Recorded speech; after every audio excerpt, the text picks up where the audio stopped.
நம் தேவனாகிய இயேசு கிறிஸ்துவினால் உங்களுக்கு கிருபையும் சமாதானமும் சந்தோஷமும் உண்டாவதாக. இன்றைக்கு தேவனுடைய ஊழியக்காரர் குறித்து நாம பார்க்கவிருக்கிற வேத பகுதி ஏசாயா 54வது அதிகாரம் வசனம் 17. Isaiah chapter 54 verse 17. உனக்கு விரோதமாய் உருவாக்கப்படும் எந்த ஆயுதமும் வாய்க்காதே போகும். உனக்கு விரோதமாய் நியாயத்தில் எழும்பும் எந்த நாவையும் நீ குற்றப்படுத்துவாய். இது கர்த்தருடைய ஊழியக்காரரின் சுதந்திரமும் என்னால் உண்டான அவர்களுடைய நீதியுமாய் இருக்கிறது என்று கர்த்தர் சொல்லுகிறார். இந்த வாக்குத்தத்தமானது யாருக்கு கொடுக்கப்பட்டிருக்கு? கர்த்தருடைய ஊழியக்காரருக்கு. அதுவும் இந்த வசனத்துல என்ன சொல்லப்பட்டிருக்கு? இது கர்த்தருடைய ஊழியக்காரரின் சுதந்திரமும் என்னால் உண்டான அவர்களுடைய நீதியுமாய் இருக்கிறது என்று கர்த்தர் சொல்லுகிறார். அப்படியாக கர்த்தருடைய ஊழியக்காரருக்காகவே வைக்கப்பட்ட சுதந்திரமாக இது இருக்கு. சுதந்திரம்னா என்ன? உரிமை சொத்தாக தனக்கே உரியதாக கொடுக்கப்பட்டது. அந்தபடியாக கர்த்தருடைய சித்தத்தின்படி ஊழியம் செய்கிற ஒவ்வொரு பிள்ளைக்கும் தேவன் கொடுக்கிற வாக்குத்தத்தமாக இந்த வசனம் காணப்படுது. இந்த வசனத்துல சொல்லப்பட்டபடி தேவனுடைய ஊழியக்காரர்களுக்கு நடக்குதா? அதை நம்ம யோசிச்சு பார்த்தோம்னா, ஊழியக்காரர்களுடைய வாழ்க்கையை எடுத்துட்டோம்னா அவங்களுக்கு ஏதாவது ஒரு இடர்பாடுகளும் கடினமான சூழல்களும் வந்து கொண்டே தானே இருக்கு. அப்போ இந்த வசனத்தை நாம இன்னும் கொஞ்சம் நிதானித்து பார்த்தோம்னா இதற்கான தெளிவான அர்த்தம் புரியும். இந்த வசனத்துல என்ன சொல்லப்பட்டிருக்கு? உனக்கு விரோதமாய் உருவாக்கப்படும். அப்போ ஊழியக்காரருக்கு விரோதமாய் எத்தனையோ காரியங்கள் உருவாக்கப்படும். அப்படி உருவாக்கப்பட்டாலும் அவங்கள அது எதுவும் செய்யாது. அதை தான் முக்கியமா இந்த வசனம் குறிப்பிடுது. அப்படியாக ஊழியக்காரருக்கு விரோதமாக ஆவிக்குரிய போராட்டங்களாகட்டும் இல்ல மனிதர்கள் மூலமாகவோ ஏதாவது ஒரு காரியம் உருவாக்கப்படலாம். அப்படி உருவாக்கப்படுகிற காரியம் அவங்கள மனமடிவாக்கலாம், அவங்கள வேதனைப்படுத்தலாம். அப்படியான கடின சூழ்நிலைகளை அவங்க கடந்தும் வரலாம். அப்படியெல்லாம் அதை கடந்து வரும்போதும் அது அவர்களுக்கு வாய்க்காதே போகும். அதாவது அது அவங்கள எந்த விதத்திலையும் சேதப்படுத்தாது, அவங்களுடைய நித்திய வாழ்வை பாதிக்காது. அவர்கள் பாதுகாக்கப்படுகிறவர்களாக இருப்பாங்க. இதற்கு சாட்சியாக தேவனுடைய ஊழியக்காரர் பல பேரை நம்ம வேதத்திலிருந்து சொல்லலாம்.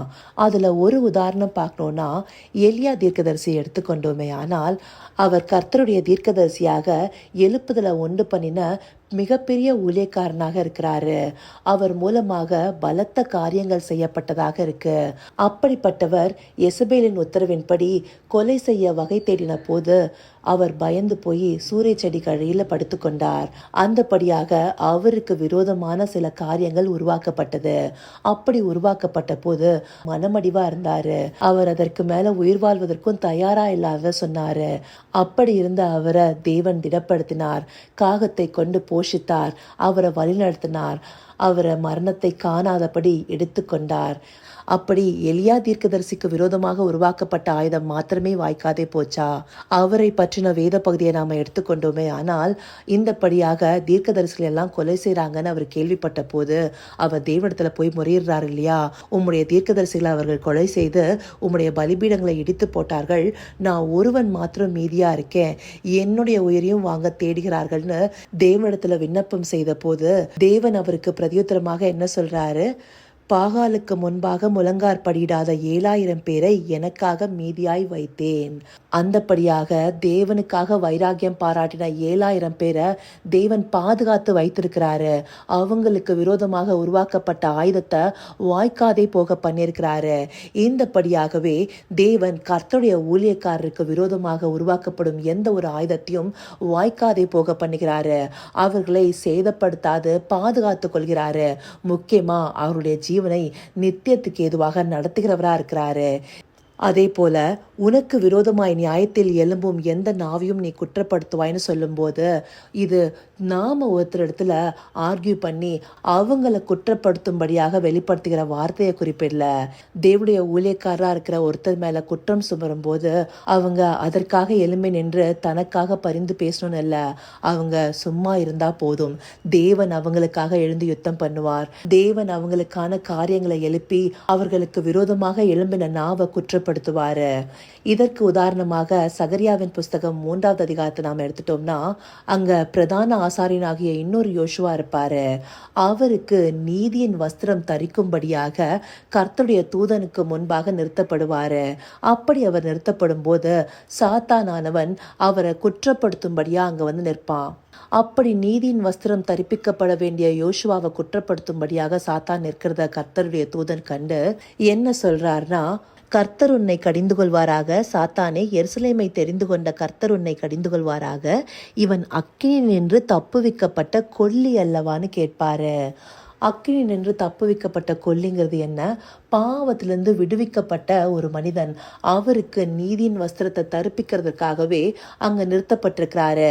ஆனா அவருடைய பாவங்களை சொல்லி குற்றப்படுத்தும்படியாக சாத்தான் அங்க காணப்படுகிறதுனால அங்க இந்த வார்த்தைகளை கர்த்தருடைய தூதனானவன் சொல்கிறத நாம கேட்கிறோம். அப்படியாக நம்முடைய பாவத்தை நன்றாக அறிந்திருக்கிற சாத்தான் நம்ம எப்ப குற்றப்படுத்தலான்னு சொல்லி நமக்கு விரோதமாக காரியங்களை நடப்பிக்க பண்ணுவான். அப்படி இருக்கும் போதும் நம்மை நீதியாக்கணும்னு நினைக்கிற தேவன் நம்முடைய இருதயத்தின் நினைவுகளை ஆராய்ந்து அறிந்து நம்மை அக்கினி நின்று தப்புவிக்கும்படியாக நடத்துவாரு. அந்தபடியாக கர்த்தருடைய ஊழியக்காரருக்கு விரோதமாக எழும்பும் எந்த நாவையும் குற்றப்படுத்தும்படியாக தேவன் காரியங்களை நடப்பிப்பாரு. இதையே கர்த்தருடைய ஊழியக்காரருக்கு உண்டான சுதந்திரமாகவும் அவரால் உண்டான அவர்களுடைய நீதியுமா இருக்குன்னு இந்த வசனம் நமக்கு காண்பிக்குது. இதை அறிந்து கொண்டு கர்த்தருடைய ஊழியக்காரராக செயல்படுகிற ஒவ்வொருத்தரும் சில கடினமான சூழ்நிலையும் விரோதமான காரியங்களும் வரும்போது ஒரு விஷயத்தை மறந்துடக்கூடாது. அன்றியும் அவருடைய தீர்மானத்தின்படி அழைக்கப்பட்டவர்களாய் தேவனிடத்தில் அன்புகிறவர்களுக்கு சகலமும் நன்மைக்கு ஏதுவாகவே நடக்கும். இதை அனுபவத்தாலேயே புரிந்து கொள்ள முடியும். கர்த்தருடைய சித்தத்தின்படி ஊழியம் செய்கிற ஒவ்வொருவருக்கும் தேவன் என்ன நேர்ந்தாலும் நன்மைக்கு ஏதுவாகவே நடத்துவாரு. அதற்கு கர்த்தருடைய ஊழியக்காரர் என்ன பண்ணணும்? தன்னுடைய சுய புத்தியின் மேல சாயாம முழு இருதயத்தோடும் கர்த்தர் மேல நம்பிக்கையா இருக்கணும். இதையே நீதிமொழிகள் 3வது அதிகாரமும் நமக்கு காண்பிக்குது. அப்படியே கர்த்தரையே முழுமையாக சார்ந்திருக்கும் ஒவ்வொரு ஊழியக்காரருக்கும் இதுவே சுதந்திரமும் நீதியுமாக இருக்கும்.